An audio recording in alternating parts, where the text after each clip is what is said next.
an underground cell. And I was accused or alleged of extortion. Of sometimes they would say 24,000, sometimes 10,000, sometimes 25,000, depending on their mood and the person they are speaking to. And then I was subjected to a lot of traumatic experience.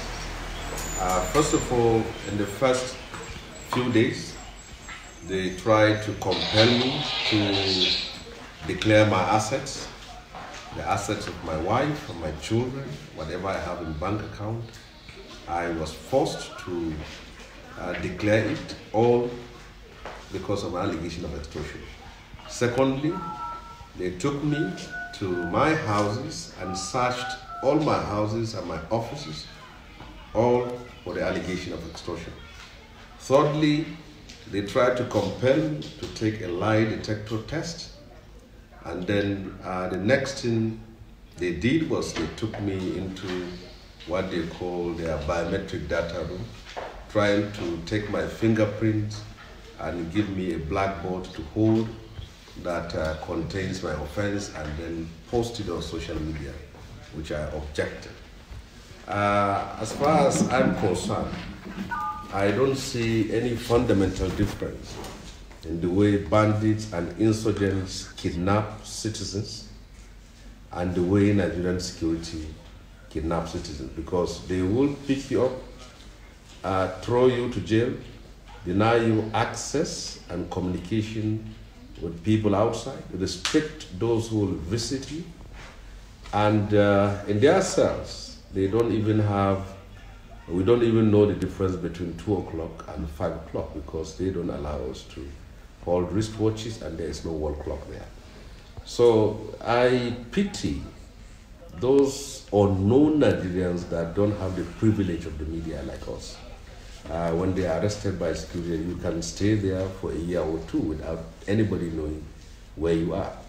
And one thing I observe with Nigerian security agencies, both the secret security agencies and the anti-graft agencies, when they arrest their suspect that later becomes a victim, they try to plant stories in the media using syndicated and dedicated journalists who are paid for that purpose, misinforming the public about the person they arrested and the person they are keeping in custody.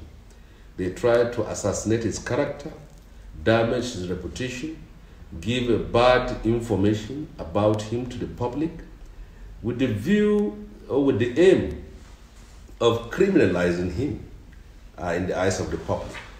And it's unfortunate that there are journalists in Nigeria that have offered themselves to do such a dirty work. Professional investigators and detectives will try to investigate matters and to see both the bright and the gray areas, make their reports and submit their files to their legal department and to assess whether such a case is something that they can charge the court. But in Nigeria, when they arrest a suspect, first of all, every paragraph and sentence of his statement is now being doctored, manipulated, and thrown to the public, their own version or their narrative of what the story is all about. And the person who is a suspect has no opportunity to respond to the public that this is the truth of the matter. So you can't fight corruption using a Stalinist approach or a Hitler style. And one thing I have seen them doing is that they have arsenals to crush ants, but they don't have the liver to confront the snakes and hyenas of the establishment. Their approach to fighting corruption is cosmetic, is synthetic, is discriminatory, and it is also full of mischief. And that is why we will continue to be at the bottom level of Transparency International, because the motive and the attention, the concentration and the focus of the corruption we are fighting in Nigeria is the one that is partisan, the one that is biased, the one that is targeted at certain people and silencing people. So as for me, this experience has taught me one practical lesson, that beyond what you see about the posturing of fighting corruption and security, there is the dark underbelly behind it, where security agencies try to do everything possible to sell themselves and destroy the constitutional rights and liberties guaranteed to every suspect. Thank you very much. That was a lengthy explanation. Thank you. So do you think that, I mean, you've been a very vocal critic of policies of the government that you consider not very people-friendly. And it's also all in the media, your relationship with the governor of Kaduna, Malam El-Rufai. Do you think that he, or maybe even the president of the country, have some kind of relationship with the accusation that you're currently facing? Well, first and foremost, when you have a government and establishment that has a reputation for protecting those with its political interests at heart and those that are on its own political side, and also persecuting and pursuing and hunting those that are critical of it, then you cannot in any way exonerate them from an issue like this. But it has always been the trend that dictatorship and fascist tyrannical style of governance will always do everything possible to silence its critics, using all ways possible. If you can recall, and if you can Google, you can see, 2 years ago, there was an attempt to frame me in a murder case, and that did not fly. And now, there is the use of a complainant who accused me of that he gave me money to give bribe and I did not give.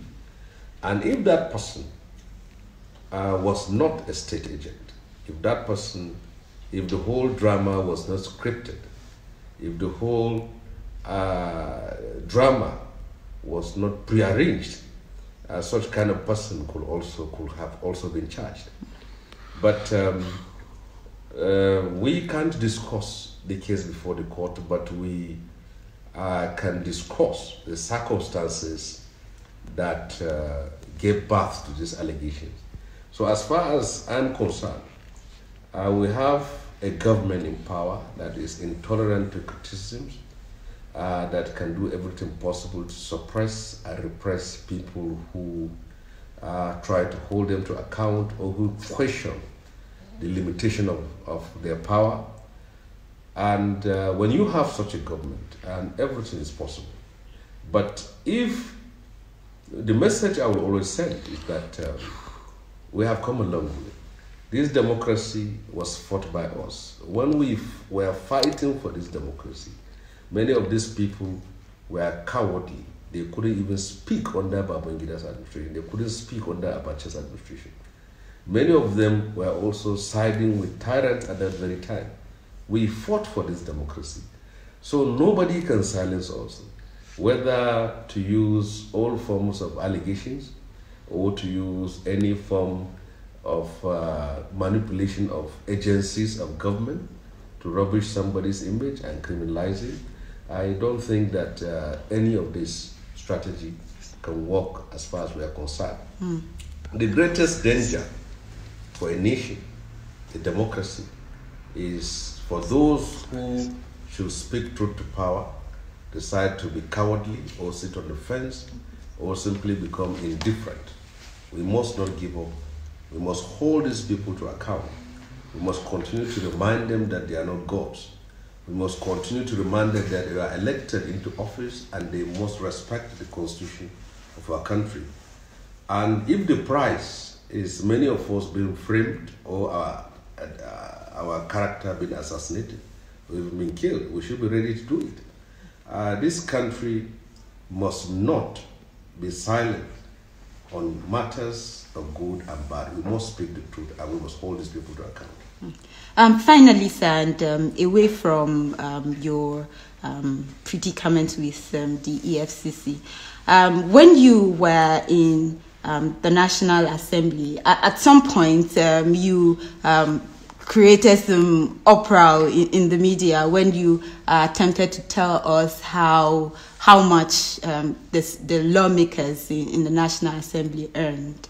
But you didn't quite go in full throttle. Will you be willing to share with us in details now?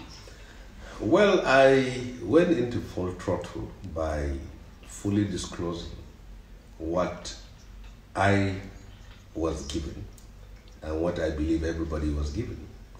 And that is the running cost and our salary. And that is what I did at that very time. And I have to do it because as an activist and not a professional or career politician, I have a moral obligation to disclose to Nigerians and bring an end to decades of secrecy and remove the opacity that exists in the National Assembly.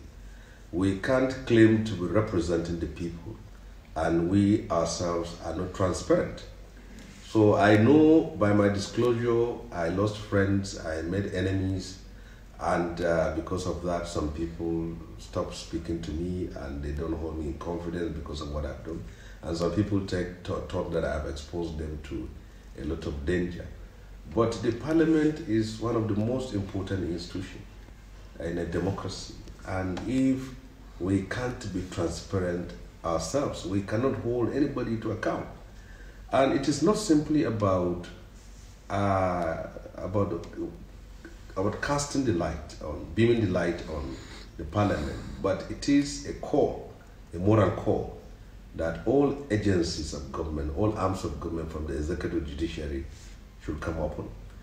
We are in a country where leaders do not think that they are elected to serve. They see themselves as conquerors that should dominate and oppress people, and they use religion and sectional differences of Nigeria to mobilize support for themselves and solidarity within themselves and keep the country divided. And at the end of the day, keep the whole country oppressed. So I think if we don't make the National Assembly as transparent as possible, we have no moral right to accuse anybody of being secretive about what they do.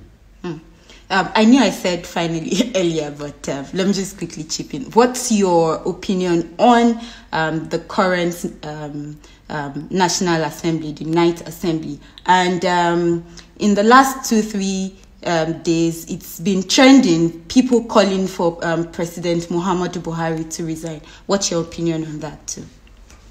You see, every sect of parliamentarians will have the challenge of their times to confront. In our time, we set a standard. The parliament is not a department of Mr. President. It is also not an agency of Mr. President. And they should not also be seen as the appendages or apprentices of Mr. President. They are constitutionally enabled and empowered to make laws for the country and hold the executive to account. And if you have a cowardly judiciary, a sycophantic and pliant parliament, you will simply have a tyranny in Nigeria. If a parliament wants respect for itself and it doesn't want the democracy that gives it the right and the value to exist to crash, it must live above board and it must have the courage to speak truth to power. The so-called obsequies and acquiescence of the parliament simply create a fertile ground for tyranny to exist in Nigeria. If you have a parliament of yes men, a senate of yes men, a national assembly of yes men and yes women, you already have a fertile ground for dictatorship to thrive in our country. And when you have a parliament that cannot speak truth to power, it itself poses a serious danger to the whole democratic process itself. So the question is that Nigerians today are themselves the moral parliamentarians that can see the gray areas of the parliament, the sycophancy, the failures of the parliament, the cowardice of the parliament. And history will not in any way recall how you try to worship your president, but will always remind you that at the time when you are supposed to stand for freedom, for truth, for democracy, for the constitution, and for justice and fairness to all, you have failed. So to be in the parliament is an opportunity for you to